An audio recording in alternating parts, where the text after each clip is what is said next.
राधे राधे महाराज जी। महाराज जी, जो भगवान का नाम नहीं लेते फिर भी अच्छे से रहते हैं, और जो भगवान का नाम लेते हैं परेशानी में रहते हैं, क्या फर्क है? कौन बोला? ये तीनों बता दो। हाँ, ऐसा देखा भी जाता है।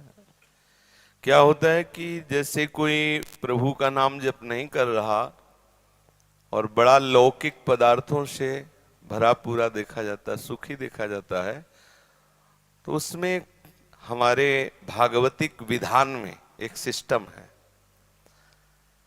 जो भगवत मार्ग से विमुख आचरण, पापाचरण, अधर्माचरण करता है और आपको सुखी नजर आ रहा हो, तो उसके बहुत थोड़े पुण्य हैं। उनको भुगाने के लिए पहले हमारे संविधान, भागवतिक संविधान में उसके पुण्य नष्ट कर, क्योंकि जब उसे दुख मिलेगा तो पुण्य उसका सहयोग कर देगा, इसलिए पहले उसके सहयोगी का नाश किया जाता है। उसका सहयोगी जो सुकृत है उसको दे दिया गया। अब वो पापाचरण में और उन्मत्त हो गया। अब उसके वो सुकृत चल रहे हैं, इसलिए उसे जुकाम भी नहीं होगा, और वो सुकृत उसके नष्ट हो रहे हैं। और जिस दिन उसके सुकृत नष्ट हुए, फिर मिटिया मेट होते हुए देखा है। देखा है, शास्त्रों का विधान तो है ही, हमने देखा है।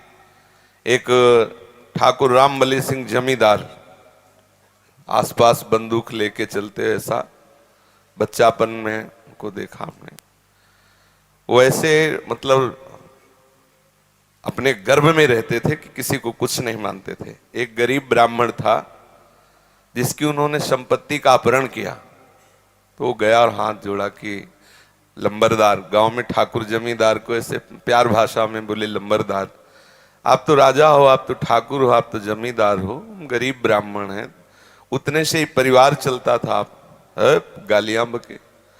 उन्होंने पैर छुआ ब्राह्मण ने ऐसे और रो दिया और वापस आ गया।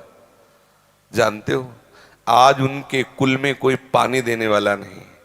कुछ ही दिनों में बड़ा लड़का भयंकर कैंसर से बीमार हुआ, मर गया। दूसरा दिमाग खराब हो गया, तीसरे की टांग टूट गई, चौथा लेबरी करके उनको जो खवाने वाला था पीलिया हो गई।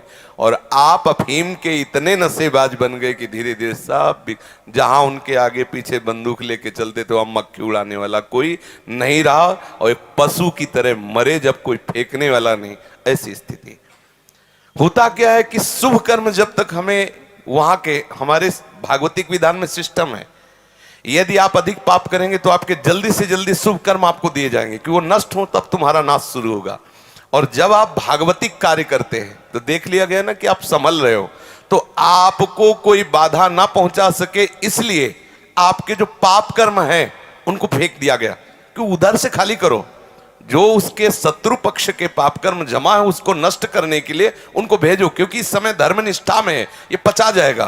तो उसके पाप कर्म आते हैं और धर्म में प्रबल होकर के उन पाप कर्मों को भोगता है, धर्मात्मा बन के चलता है। जिस दिन उसके पाप नष्ट हुए, वो सुकृत और ये वर्तमान के सुकृत मिल गए, उस दिन जय हो जाती, उसकी कोई पराजय सजयती, त्रिभुवन में उसकी जय जयकार हो जाती है। और उस पापात्मा का ऐसा नाश होता है, कोई पानी देने वाला नहीं मिलता।